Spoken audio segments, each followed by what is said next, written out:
Halo, selamat pagi Mbak Ririn. Pagi Bu Elvira. Baik, bagaimana kabarnya pada hari ini? Baik Bu, semangat banget mau interview. Baik. Wah, seru nih. Bagaimana perjalanannya hari ini? Nyaman? Apakah ada terkendala dari sinyalnya? Kita secara online ya. Kira-kira ada kendala nggak? Harusnya sih enggak ya Bu, ini Oke, aman ya berarti ya. aman Bu, aman. Baik. Baik kalau gitu Mbak Ririn bisa kita mulai ya untuk sesi interviewnya. Mungkin sekarang dari Mbak Ririn boleh memperkenalkan diri, silahkan. Ya, perkenalkan, nama saya Ririn Akbarini. Saya saat ini berdomisili di Jakarta Timur. Saya lulusan S1 Psikologi. Saya memiliki pengalaman kerja sebagai HR dan GA staff Bu, di perusahaan swasta. Saat ini kebetulan saya masih bekerja, kontrak saya akan habis di bulan depan Bu, di bulan Mei. Baik. Pertanyaannya ya, bisa saya mulai Mbak Ririn. Bisa diceritain nggak pengalamannya mengenai pekerjaan di tempat sebelumnya terkait langkah-langkah inisiatif apa aja sih yang telah Mbak Ririn ambil untuk untuk melihat peluang dalam pekerjaan? Oke, terima kasih untuk pertanyaannya Bu Elvira. Sebenarnya saya saat ini ada atasan Bu, untuk karena posisi saya staff, saya ada atasan. Nah, pekerjaannya saya banyak bergelutnya di bidang GA Bu. Nah, biasanya kan kalau GA karena mungkin saya perempuan dan saya punya atasan juga, jadi saya dibantu sama OB Bu. Nah, peluangnya biasanya saya ini kalau setiap malam atau sore hari saya suka ingetin pada karyawan terkait lampu, terkait AC seperti itu, Bu. Lalu jika memang rekrutmennya biasanya saya sudah membantu untuk eh, atasan saya siapin dokumen, Bu, untuk interview ya, dokumen interview. Nah, biasanya juga yang jadi saya peluang kalau atasan saya meminta untuk menyiapkan dokumen itu saya juga sambil ini Bu, baca-baca belajar untuk psikotes Bu, seperti itu. Baik. Dalam pekerjaan sebelumnya bagaimana sih proses kerja yang dijalankan selama ini dari Mbak Ririn? Apakah ada pengawasan yang intens dari atasannya atau bekerja secara mandiri, Mbak? Kalau pekerjaan sih biasanya saya karena ada atasan saya masih dicekin sama atasan ya Bu, karena saya masih staff nih. Untuk pekerjaan yang mandiri biasanya saya lebih kepada GA sih Bu. Itu saya masih sudah cukup mandiri karena saya langsung kerjasamanya sama OB sama security Bu, untuk GA sama tim logistik. Baik.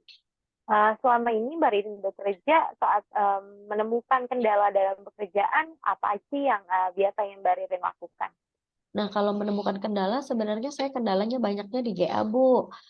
Kenapa? Karena biasanya gini, kalau tiba-tiba air mati, itu saya suka kendala kan, Bu, karyawan ada yang, Mbak, mati air, atau Mbak, ini kok WC-nya mampet. Nah, itu saya langsung yang tadinya saya lagi ngadministrasiin kayak input kandidat itu saya langsung buru-buru beralih ke GA karena kan itu yang lebih penting ya Bu.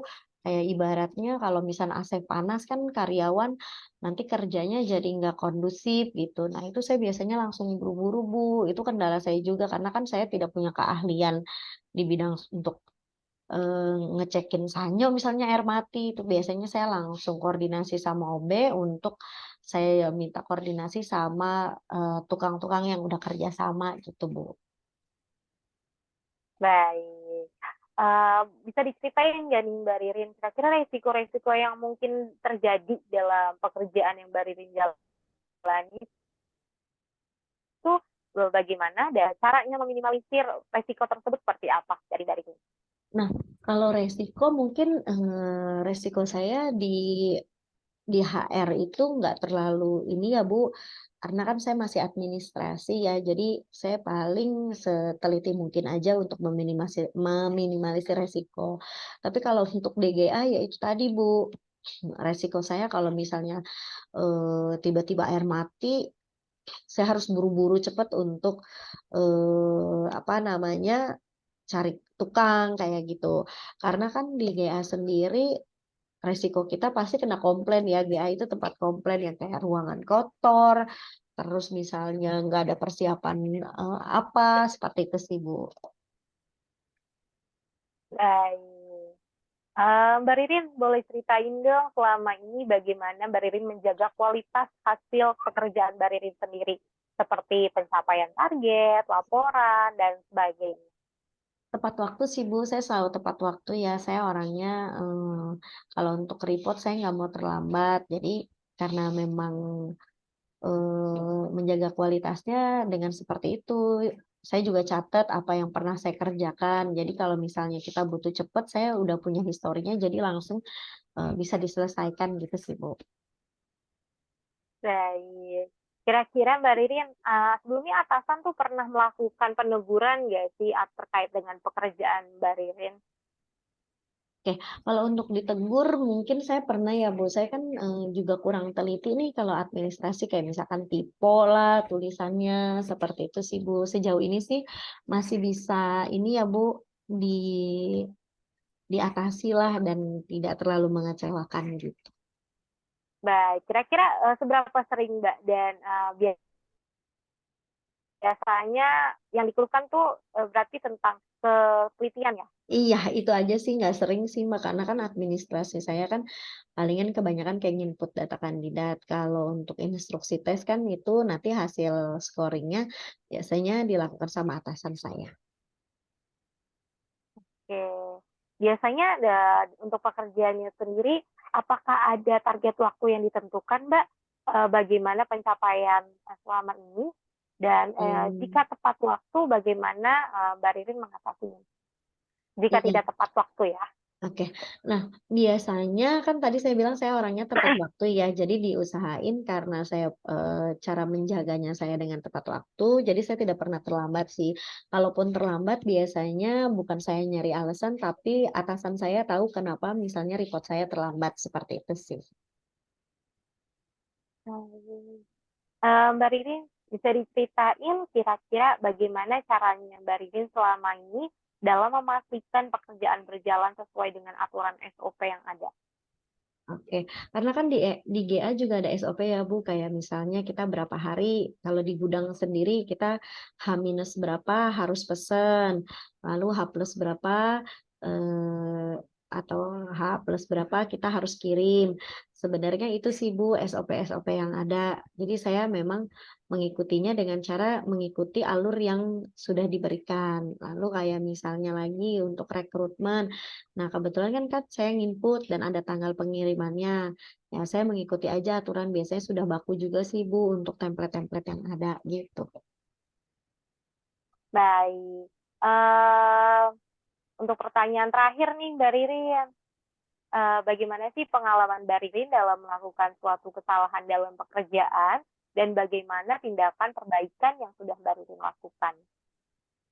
Oke, untuk kesalahan sendiri, saya pernah melakukan kesalahan itu, jadi saya salah kirim email, undangan kepada kandidat ya, Bu, ya.